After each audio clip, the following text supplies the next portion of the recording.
Anaplan, pour ceux d'entre vous qui ont vu les premiers gimmicks marketing, c'était on va tuer Excel.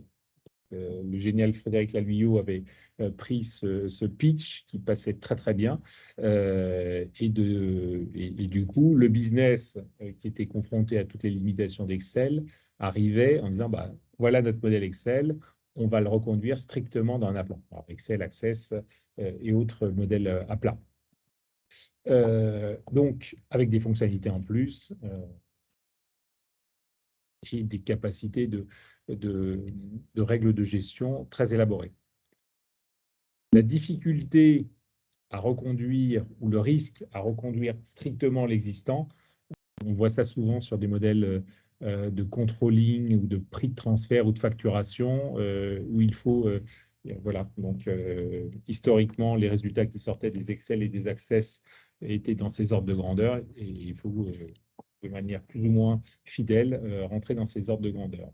Sauf que, vous le savez, Excel ne permet pas les références circulaires. Lorsqu'on est sur des schémas d'allocation en cascade assez élaborés, on rencontrait des stop and go, à savoir des freezes. C'est-à-dire qu'un fichier s'arrêtait, on prenait la valeur qui était répliquée dans un autre fichier qui recommençait, et ainsi de suite. Donc, Anaplan permettant les calculs en continu et en temps réel, cette notion de freeze qui était requise dans l'Excel n'est plus du tout nécessaire.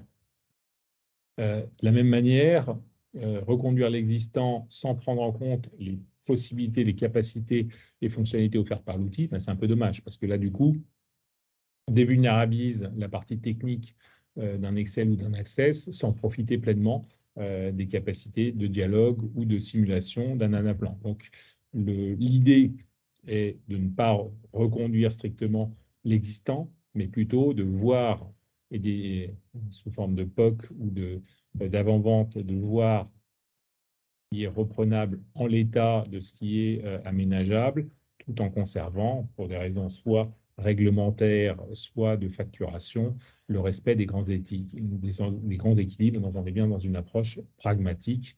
Le cahier des charges ou le prospect client qui voudrait strictement les mêmes résultats que ce qu'il a historiquement dans son Excel, ce n'est pas une bonne manière, et reconduire et reconstruire quelque chose de beaucoup plus complexe dans un Aplan que c'était dans Excel, finalement, c'est passer à côté des bénéfices de la solution.